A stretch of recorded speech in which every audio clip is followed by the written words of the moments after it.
So Andrei, how did you start your day? I know I kept you late yesterday evening and today in the morning had the training. How was it? Oh, it was a very early wake-up call, 5:30. By 6, I was in the pool. By 7:30, on my way back to the hotel, breakfast, starting the day for the conference. So full speed ahead. Yeah. I mean, it's great that you are doing this every morning. Welcome, everyone. We are live at Romanian Testing Conference 2023. This is Shift Happens podcast. We have Andrei Conțan today, one of the co-founders, organizers at Romanian Testing Conference. Andrei, please introduce briefly yourself. And I have a philosophical question, but a simple one. What is your impact that you feel you have in the IT industry or the testing industry? My impact in the testing industry, it's about making clear that testing is a profession. Testing is a set of abilities that we can all build upon and have a successful professional career as testers. That's my goal. I've been starting testing with almost 20 years ago, and I feel like with every year, with every new hobby that I have, with every new passion that I find, I get to improve my testing abilities, the way that I work, my professional career as a tester.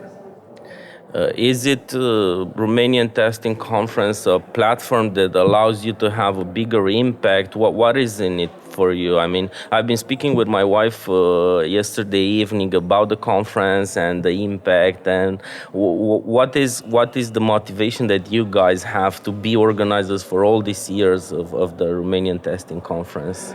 Yeah, it started as a learning opportunity, selfishly for myself. Because we did want to go to testing conferences. It was very difficult, like going to a manager and asking for budget. That takes a lot of effort, and then you get a no just because some reasons that you're not agreeing with. So we said, why don't we have ours? So it became as a learning opportunity for us, and then it was very well received. So it got a very good dynamic. It started to develop year by year. I'm on a bit of an adrenaline junkie, so that meant, okay, what can we improve? What can we do better from one year to another? So we are here after 13 editions, trying to send the same message that testing is a profession. Testing is something that you can be very successful from, and that's a message that we barely can find in the IT space, and we feel like we are building the community and a niche actually to propagate that. I really love that you mentioned this, because it's one of the things that I value the most, that we have to understand that if we want things changed, we have to be part of the change. We have to make the change, right? We don't have to wait managers to give us opportunity to go to conferences, for example. I'm not saying that it's a bad thing. There are a lot of good conferences, and you can have a path on that to follow the best conferences in the world. There's still a path, but there's always the opportunity of building your own community, creating your own conference, right? And it comes from somebody who was a tester and acting as a tester, right? You are not an event organizer. You were a tester that wanted this conference to happen. Exactly. We are building, and we built the event based on the needs that I have, that I see people have around me, based on the feedback that I get from my colleague testers, from my fellow developers, from partners, from what I read in the industry, from the former speakers that are constantly publishing on social media, and they're very famous. So yeah, it comes with the need for knowledge, and that kind of very well feeds and fits in the theme of the conference, and that motivates us to actually do it better. Okay, so we've been discussing with your partner Andrei about the fact that sometimes he assumed the role of being the money behind the conference. So you are saying that it started from your needs, so you are the brains, like the content manager behind the conference. What were the challenges for you, and how this changed in the last 13 years? Or Yeah, so we did start with the need. I think Andrei has a very important role in trying to keep everything structured. Okay. And we know that within budget, within timelines, and within constraints, it's important to be able to deliver value. I think Andrei does that very well. Along the years, we kind of found each one of us his own space and area where we perform better. So I'm working a lot on the content side. He's working a lot on the project management and on the sales and collaboration with partners side. So that translates very well in what we do today. I think that was key to just respect each other's experience and be able to actually work together and hear each other's points of view. Okay, so it's always about finding the right team, right, to deliver the projects. It's always about finding the right team. Like, I know even when we started, like within the first year, it took us so much time to actually find people to help us organize the event itself. What I think we are starting to do a lot better now, we are starting to build the team, to grow the team, and each one is an expert in their own field. And when we all come together, we have a genuine interest in building a great event. Myself, from a content perspective, Andrei, from a partner relationship perspective, Mihai, from an event perspective. So everything comes together in a way that in the end, the participants can then have the experience, not just the knowledge, because you can get the knowledge from everywhere else. There's a lot of content on the internet, but feeling and hearing the speaker on the stage when he's also nervous and he has his voice trembling a bit, like it feels like they're human too. And you can't have that by reading an article and being on YouTube. We are all humans, and it's a human's world, and this won't change ever, right? Exactly, It's the strengths of the humans. Yeah, great. You mentioned earlier that you are an adrenaline junkie. How is this working for you? What does this mean? Where do you take your adrenaline shots, and how is this impacting your career and your personal or professional growth? So this is the side of me that was never made quite very open and public. The fact that I'm also a triathlete and I put a lot of effort into that. I do work with professional triathletes who are coaching me. I do train with them in camps.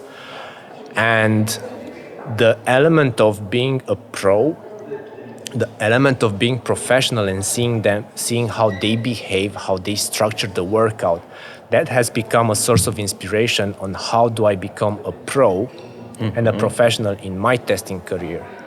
And to give you an example, a professional athlete spends 7-8 hours a day training, improving their skills, finding the points the weak points, the strong points, and try to find the right balance. I don't see that much happening in the IT space where people take conscious decisions on what to improve and what to learn. We kind of go with the flow. We expect companies to invest in us. We don't take our own decision and we don't push ourselves to become better. So that was a very inspirational moment for me, and I take a lot of energy from that. Yeah, that's definitely a thing that we should discuss more, inspire more, act more, because unfortunately I've seen the same things in the organization that I've been part of, that people are waiting for others to do the change for them. It's not like they don't want to seek the change, it's not like they are not ready to embrace the change, but they don't feel comfortable to take decisions on their own to make the change happen. And I was always wondering where it comes from. Is it bad knowledge in early years in school? Is it bad influence in the family or the group around you? Is it the digital world that it's messing up with us in the last days? Where can we find the problem? I think it's it in the end it comes from a need. I think we need. My personal story is that I always did sport. I was a sporty guy. I was encouraged to do sports, but I didn't have this translated into the testing world. There was a click that happened at one point, and that click served a need, a personal need, a need to develop, a need to become better, a need to be recognized as a professional in my company.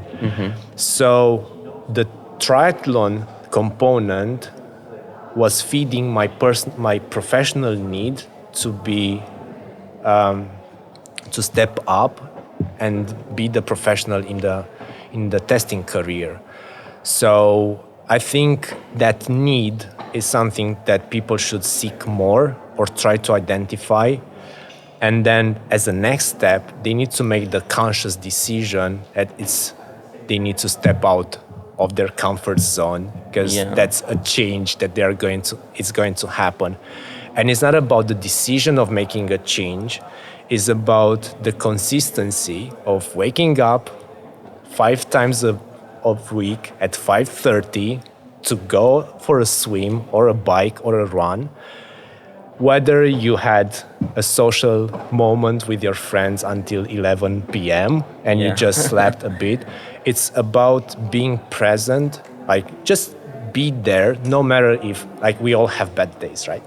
It's not you don't have to tick and be at the threshold and at the top of your game with every day, but the consistency of being able to manage the struggle, that's where you get the most value from. And that's what we're trying to get into the conference as well, with all the communication and all the landscape that we are building. People need to understand this, that the struggle is real. And everyone who follows the path of becoming a professional, they go through the struggle. And we are highly impacted by the social media, where we only post and see on the Instagram only the shiny stuff. We don't see the injuries, we don't see the downside.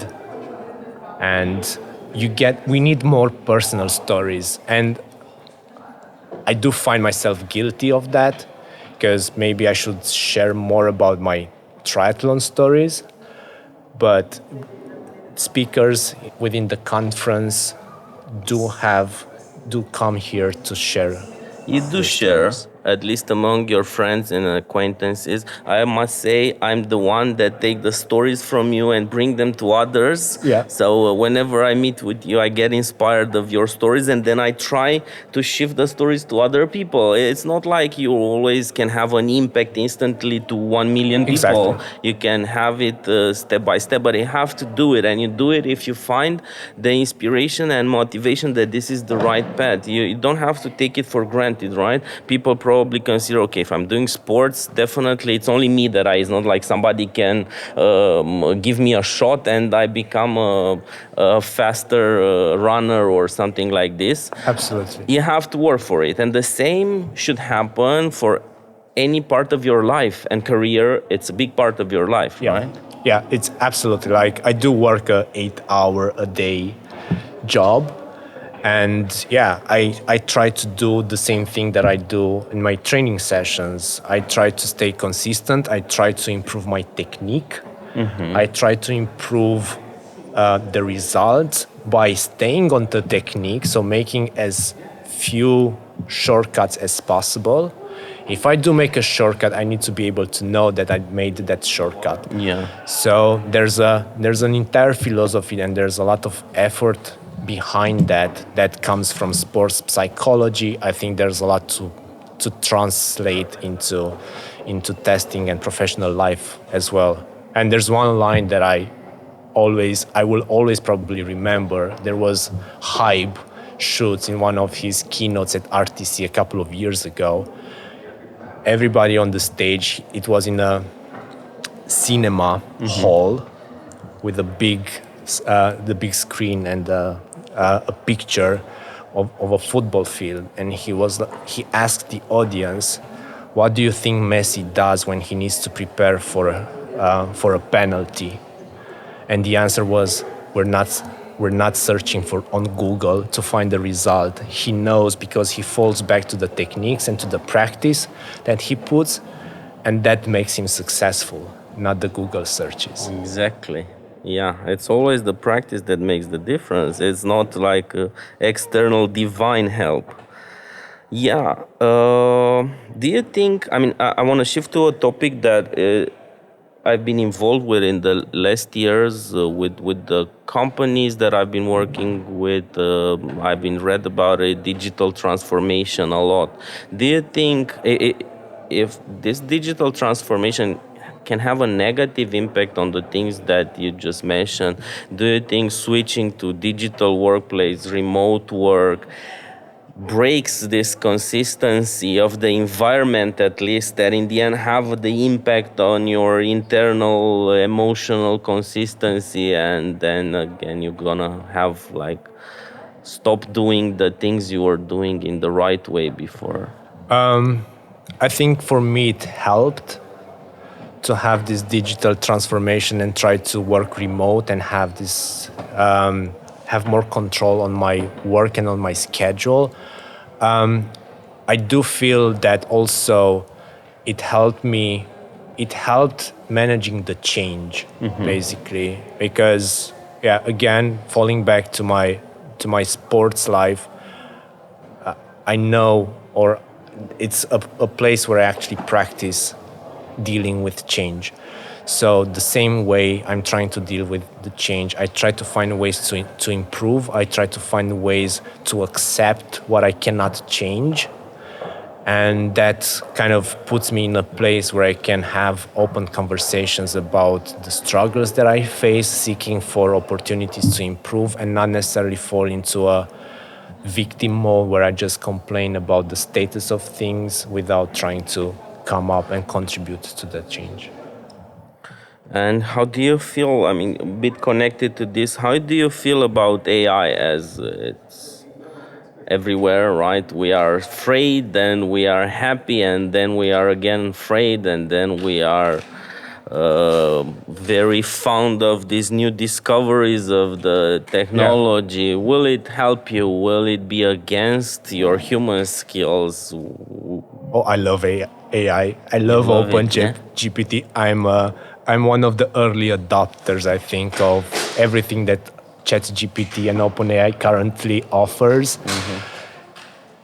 I think for me, it was easy to recognize that part of my work was very redundant, and that part of work was also time-consuming. So being able to delegate and start with using ChatGPT as a tool, not as a way to replace me, was the way that I started to see it and started to include it in my work and in my testing. So I'm not concerned about ChatGPT or OpenAI replacing the work that I do. I'm mostly concerned about how much potential can we create by using it as a tool, because in the end it's a tool and the value of it is given by us, not by the tool itself. So again, we come back to the same conclusion, that the change will come from us, and it will be our responsibility to understand how we use this new technology. And will it be a tool also for us to make sure there won't be any abuse? I mean, I must be honest, I'm a bit afraid that there are some powerful people behind the AI, and I'm not sure they are ready to put some fancies whenever it can get dangerous. Or it is a risk, and that risk was always there. I think it there's was no more winning about without risk, right? Exactly, and there was always we kind of always acknowledge that there is the risk. We didn't know how big the risk was. We were not concerned when Gmail started and provided the email service. We were not concerned that we would become dependent by the notifications that the email service provides. We were not concerned initially about what Instagram can do to impact children and social isolation. The risks are there. It's just a matter of, okay, how do we deal with those, and how do we influence the use of the technology and making people aware of those risks so they can take knowledge take decisions based on the knowledge.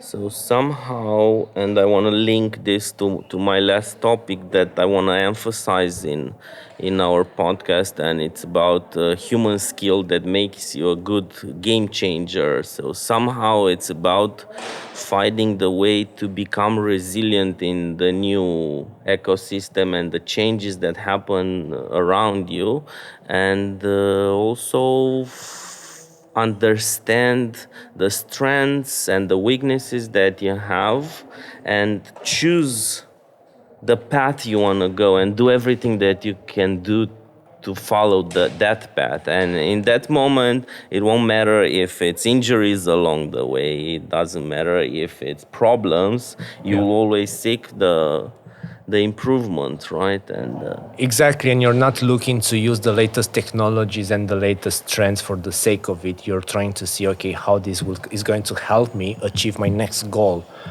In triathlon, you have this trend where everyone, well, not everyone, but a lot of people are trying to gain a competitive advantage by spending more money on the latest equipment, the fastest, the lightest, the more aerodynamic. It's not the tool that makes them faster. They have to put the effort and use that tool for them to become faster. The work, it's in the saddle. It's me that I have to do the work. If I have a very expensive and performant equipment, that's not going to guarantee anything. It's my mindset and how do I deal with everything along the way. If it's raining, if it's windy, if it's crowded, I need to be able to manage the situation. As we discussed recently, the boundaries come from up here, right? The boundaries are coming from up there. It's in our head. Great. Is there anything that I missed to ask you, or is there anything else that you want to share with our viewers, or a closing message, something? Well, I'm just happy to be here. I'm just happy to be here surrounded by friends and by colleagues and be here with the speakers from the Romanian Testing Conference. So I'm very excited to enjoy these 3 days here and have some fun before going into my next race. Thank you, Andrei. Good luck with your next race, and thank you. It's always great to talk with you. Thank you so much for the invite. Thank you, everyone, for watching us. I was Alex Mocioi, podcast host. Shift Happens. We are live at Romanian Testing Conference 2023. Watch us on all podcast platforms, Spotify, Apple Podcast, and all the others. Thank you. See you in the next episode.